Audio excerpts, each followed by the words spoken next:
አልጌ ጫሜ ስር ገብቶ ማለቴ ጫሜ አልጌ ስር ገብቶብኝ እሱን ላውጣ ያልኩ መጣ። ጫማ አልጋ ውስጥ ገብቶ ጠፍቶ ለማውጣት ወይስ የምደብቀው ነገር ኖሮ ለመደበቅ? በከነው አይደል? ምናልባት የኔ መምጣት አስደንግጦ የሳራን የሆነ ነገር መሰወር ፈልገህ እንዲሆንስ?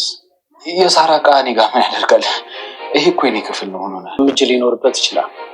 ሳራ እኮ እዚህ ክፍል እኮ አትገባም። ደግሞ እንደጠፋች አላውቅም ነበር። እንደሄደች ነበር የሰማሁት። ሮቤል ውሸታም ነህ እንዴ? ኧረ በፍጹም። ቆይ እንዴ ማለት እንዴት እንደዚህ አልከኝ? ሳራ በጣም ትረዳህ እንደነበረ ነው መረጃ ያለኝ።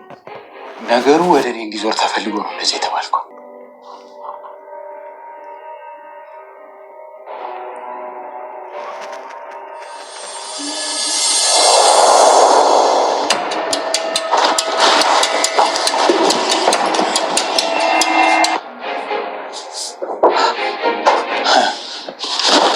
ሮቤል ምን እያደረክ ነው? ራሱ ቡና ስታፈላ ነው የሚያሳየው። አሁኑን ወደ ቤት መልሰኝ። ምነው መርማሩ ችግር አለ? እዛ ስንሄድ እነግርሃለሁ። ከመመለሳቸው በፊት መሄድ አለብና ፈጠን በል።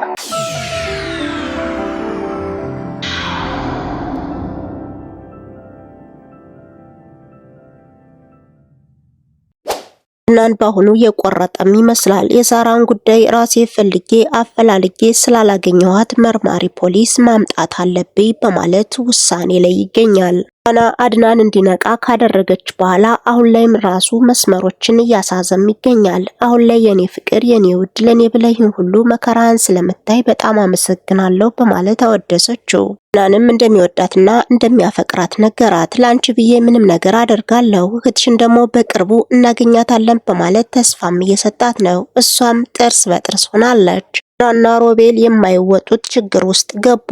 እየሰይጣን አድናን አሁን ላይ ቆይቶ ያደረገብንን አየህ አይደል? ከዚህ በኋላ የታባታችን ነው ምንገባ በማለት ሳይወዱ በግድ እየተርበተበቱ ለኛ እንደሆኑ ለፖሊሱም ነግረውታል። ፖሊሱ ምንም ሳያናገሩ ሳያወሩ የሚሆኑትና የሚያደርጉትን ነገር በደንብ እየፈተሻቸውና እያስተዋላቸው ይገኛል።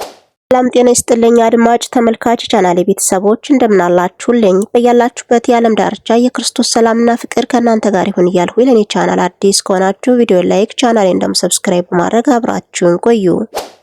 ከመርማሪው ጋር ሲያወራ ስለሰማች አሁን ላይ ለመርማሪው ሊያስዘኝ ነው፣ ስለዚህ ያለኝን ገንዘብ ይዤ ልሰወር በማለቷ ሻንጣ ማዘጋጅታ ነበር። ሮቤልም የሚራ ፍቅር ቢያልቅበትም በልኋና ፍቅር ታውሮም ነበረ። ታዲያ ልኋና በቀላሉ ልትታለልለት አልቻለችም። እናም ተመልሶ ወደ ሚራ እየሄደ ነው። ሚራን ባልወዳትም ባላፈቅራትም ከዚህ በኋላ አብራኝ ከኔ ጋር ብትሆን አሪፍ ነው፣ ምክንያቱም አሁን ላይ ፖሊስ ከያዘኝ እስር ቤት ከምበሰብስ እንደምንም አታልዬ ከሷ ጋር ተከትዬ ብሄድ ይሻላል በማለት ከራሱ ጋር ወስኖ ነበር። ራም ነገሩን እንዳብራራላት ካንቺ ጋር መቀጠል እፈልጋለሁኝ፣ እባክሽን ያለኝ አማራጭ አሁን አንቺና እኔ አብረን መሆናችን ብቻ ነው በማለት አታሏታል። እሷም እንግዲህ በቀላሉ ልታምነው ትችላለች። እሷም ብዙ ካሰበች ካንሰላሰለች በኋላ አሁን አላስከትልህም ብለውም እኔ እንዳላረገሱ ለአድናን ከነገረ አድናን ደግሞ ማበዱ አይቀርም፣ ስለዚህ ይዤው ልሄድ ብላ በማሰብ እንሂድ በቃ ትለዋለች። ሁለቱ ስምምነቱን ጨርሰው በሩ እንደከፈቱት መርማሪ ፖሊስ ፌስ ቱ ፌስ ያገኛቸዋል። አሁን ላይ አድናን አለ በማለት ሲጠይቃቸው ሁለቱ እየተርበተበቱ ነው። ምንድነህ? ምን ምታረግ መጣህ ነው? የምን መርማሪ ነው? በማለት ጥያቄ በጥያቄ አድርገውታል። መርማሪውም ስራውን እየሰራም ይገኛል። ሁለቱ ለምንድነው የሚርበተበቱት በማለት በተለየ ትኩረት እያያቸው ነው። እናንተ የምትሄዱበት ያላችሁ ይመስለኛል፣ ስለዚህ ልግባና ስራዬን መቀጠል እችላለሁ በማለት ወደ ውስጥም ይገባል። በዚህ መሃል ታዲያ እነሱ የሚደርሱበትን አጥተዋል። ሳሎን ላይ ካስቀመጡ በኋላ ጉዳዩን ራሳቸው ፈጽመው ሰውየውን ለማባረር ቢሞክሩም ሰውየው ግን በቀላሉ መሄድ ስላልሆነ አድናንን ጥሩልኝ በማለት ይከራከራቸዋል። አድናን የለም በማለት ሽምጥጥ አደረጉ። አድናንን ከጠራ በኋላ ከቤት ሊወጣ አይችልም፣ ግን ደግሞ የለም ታላችሁ ኃላፊነት ስለተሰጠኝ ቤቱን መፈተሽ እና ማጣራት እችላለሁ በማለት ወደ ጓዳ ሲገባ አድናን ከክላሱ ይወጣል። አድናን ፈገግ ብሎ መርማሪውን ተቀብሎታል። እኔ እኮ አንተን እየጠበቁ ነበር ሲለውም ከቤት እኮ የለህም ተብለህ ነበር፣ ካለህማ ሙሉ ኃላፊነት ስለተሰጠኝ ቤቱን አሁን ምርመራ ማድረግ እችላለሁ በማለት ወደ ጉዳዩም ይገባል።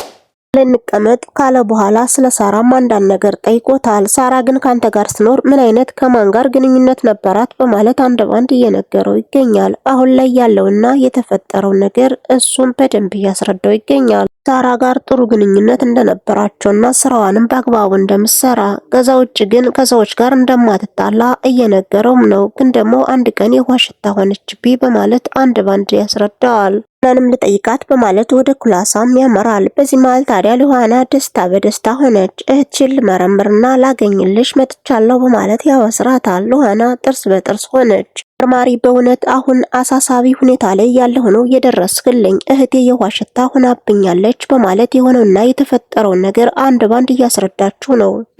ሌላ በኩል ሮቤል ወንድሙን እያንገራገረ ይገኛል። በእውነት አድናን እኔን እስር ቤት ወርውረህ በሰላም አትቀመጣትም፣ አስገድልሃለሁ በማለት ዛቻውን እያጅጎደጎደበት ነው። ነገሩን በጽሞና ካዳመጠ በኋላ ወንድሜ እንዴት ጠላት ይሆንብኛል በማለት ጉሮሮውን ማንቆ ያዙኝ ልቀቁኝንም ሲል ነበር። እኔ ገልሃለሁ፣ አንተን አጥፍቼ እስር ቤት እገባለሁ እንጂ እንዴት በታላቅ ወንድሜ ላይ በራሴ ጊዜ አሳድጌ ትዝትብኛለህ በማለት ክፉኛ እየተናደደ ይገኛል። መርማሪ ፖሊሱም መጥቶ ይገላግላቸዋል። ለምንድነው የምትጣሉት? ምን እያደረጋችሁ ነው? በማለት በይበልጥ ግን አድናን እየኮነነው ይገኛል። አንተ አስተዋይ ሰው አልነበር፣ ለምንድነው እንደዚህ የምታደርግ በማለት ግን በመርማሪው ፊት ትኩረት መሳብ ስላልፈለገ ይሄ ጤና የለውም ዝም ብሎ የሚናገረውንም አያቀም በማለት ነገሩን አጠፋፍቶትም ነበር። ሮቤል ግን እንደ እብድ እያደረገው ነው።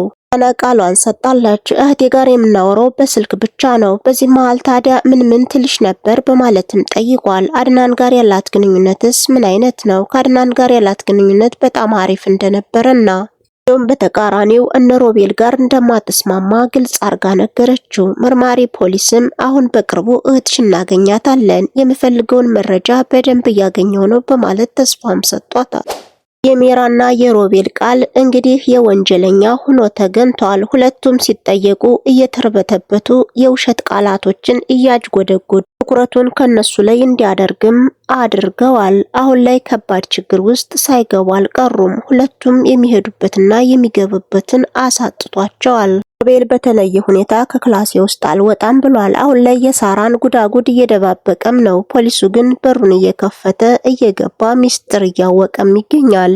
እሱም ሮቤልን ካፈጠጠበትና በደንብ ካስተዋለው በኋላ ወንድሙን እንደማይወደው ከአይኑ ላይ እንደሚያስታውቅ በደንብ እየነገረውም ነው። ማሪው የሚያጠራጥር አንድ ነገር ሳያይ አልቀረም። አድናንን ፎቶግራፍ አሳየኝ በማለት እንግዲህ ከፎቶው ላይ ያለውን ሻሽ ካየ በኋላ ከሮቤል ክላስ እንዳየው በደንብ ተናገረ። ማሪው የሳራን አስከሬን በቅርቡ እንደሚያገኘው እርግጠኛ ሆኖ ለተመልካችም ሳስፔንስ የሚያደርግ ነገር ሳይፈጠር አልቀረም። ድና የተከበራችሁ የቻናሌ ቤተሰቦች የዛሬ ቆይታዬ በዚህ ጋር ተጠናቀቀ። በሌላ ቪዲዮ ውስጥ ከምንገናኝ መልካም ጊዜ ይሁንላችሁ።